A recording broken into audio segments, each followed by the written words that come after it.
Hello, friends, welcome again. Friends, we know that every coin has two sides. So, when we are studying criticism, friends, criticism has also its merits and demerits, its uses and abuses.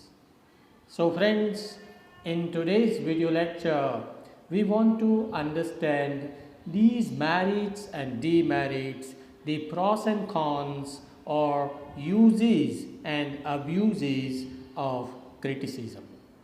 But before we move ahead, I request all my viewers to please subscribe to this channel and click on the bell icon so that whenever I upload a new video, you will get the notification. So friends, now let's begin. We know that criticism is an art of interpreting art. The critic simplifies literature for the students. The critic interprets, evaluates, and then takes the judgment on a work of art and advises both the readers and the authors. So, criticism is actually a link between the author and the reader. But, friends, as I told you in the beginning, criticism has also its merits and demerits. So, what are these uses and abuses of criticism that we have to understand? Number one, we begin with some merits of criticism, uses of criticism. Friends, literature sometimes contains some very philosophical ideas. If you read some serious literature, they have some hidden meanings. They have some high philosophical ideas. And a common reader is not able to understand these deep thoughts or philosophical thoughts.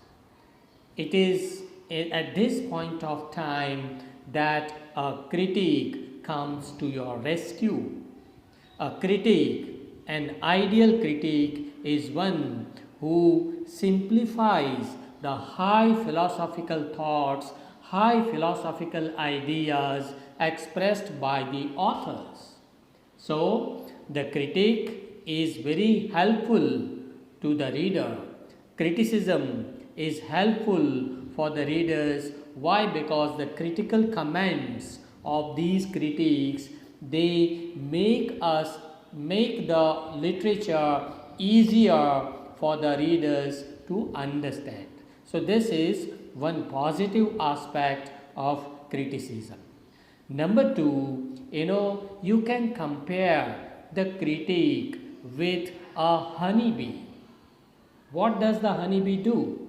The honeybee moves from flower to flower and plucks honey, plucks good things from each flower and makes honey out of that raw material. In the same manner, friends, the critic is just like a honeybee. He reads all literatures, he rereads all authors and different works of the same author, and he finds out, he plucks out some merits of each and every author, and then he appreciates those authors, and then he passes these merits on to the readers, and he advises the readers to read this particular work of art and not to read that particular work of art. So, a critic examines everything which is available in literature in past and also in present, and then he presents something which is good for the readers. So that is why criticism is very important.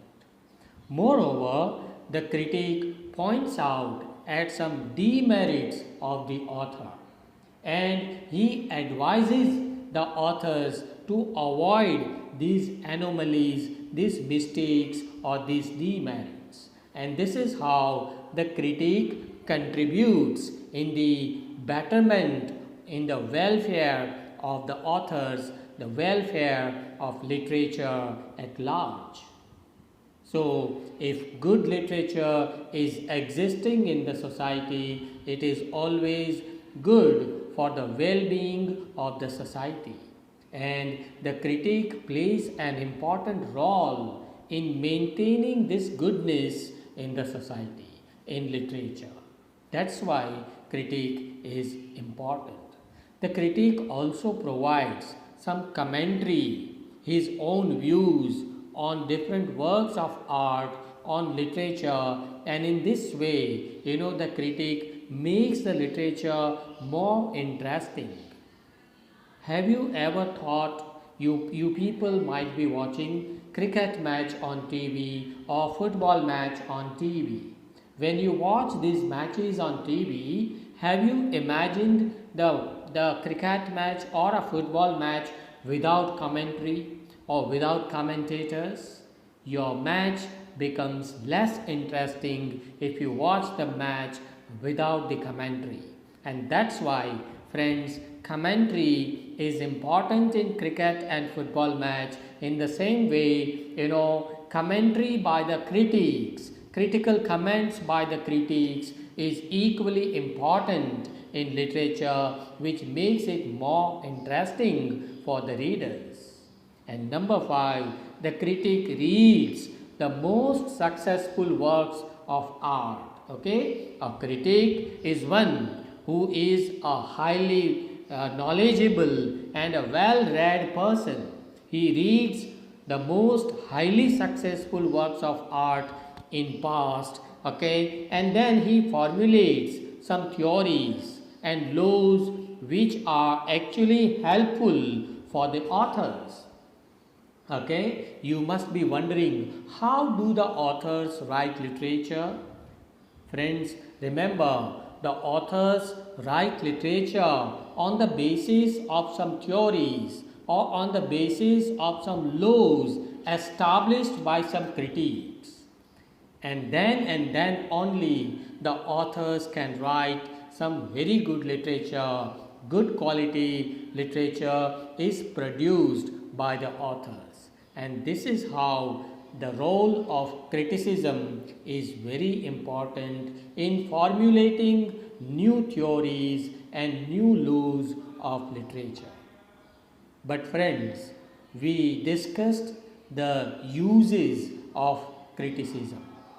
As the students of literature, we must also know about the abuses of criticism.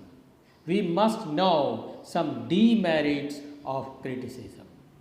There are some demerits of criticism which we are going to discuss now. For example, one critic interprets a work of art, okay, but he interprets one particular work of art from his own perspectives, right? Because every critic has his own personal thinking. He has his own personality, and he looks at one particular work of art from his own point of view, from his own perspective. Now, another critic examines the same work of art, but he has his own different personality. He has his own different style, and he looks at the same work of art from a different perspective, right? So at the end of the day, what happens, that two critics, they come out with two different views, two different opinions, and this sometimes creates confusion in the mind of the readers. If one critic reads Pilgrim's Progress written by John Bunyan, he likes it and he appreciates that work of art, and another critic reads the same Pilgrim Progress written by the same author, but he dislikes it, he finds out problems with that work of art, and he advises the readers not to read it. Okay, so the confusion is sometimes created by critiques. Number two, from time to time, ideologies and theories and likes and dislikes keep on changing. Okay, say for example, if we talk about the Elizabethan age, 16th century. 16th century, the audience was different. Okay, and now if you compare the audience of the 16th century with the audience of today's times, modern world, then today's audience is different. Our likes and dislikes are different. Our ideologies are different from those of the 16th century audience. So as a result, the critic's commentary on 16th century may not be helpful in today's times. So this also creates confusion in the mind of the readers. And number three, sometimes it so happens that there are hundreds of critiques on the same author. So too many critical comments, too many critical works which are available in the market, in the bookstores, this makes the reader away from the real text, from the original text. Sometimes it so happens that the readers read the critical works and not the original works. And friends, if we do not read the original works, we will never be able to find out the real original taste of that work of art. So sometimes, because of criticism, literature comes to us as a second-hand experience. This sometimes stops us from reading literature, the original literature. Okay, so first-hand experience is not sometimes gained by the readers. Okay, and moreover, number four, sometimes after having read some critical comments, when the readers read the original text, then we sometimes fail to understand and fail to enjoy the work from its own perspectives.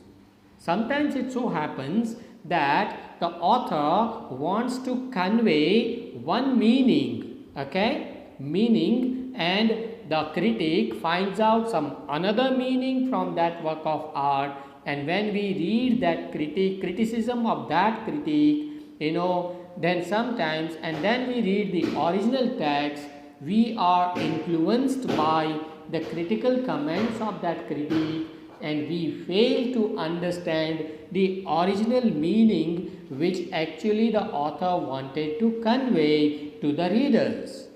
Okay, so this also creates problems. So friends, there are pros and cons, there are merits and demerits, there are uses and abuses of criticism.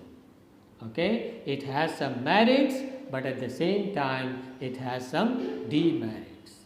Though criticism helps us in many ways to understand the works of art, to understand literature and interpret literature in a better manner, but at the same time too many critical comments also create confusion, and it harms the original meaning and the first-hand experience of the readers. So friends, here we come to the end of this discussion. If you have any doubts or questions, don't worry, do write to me in the comment section of this channel. Thank you very much.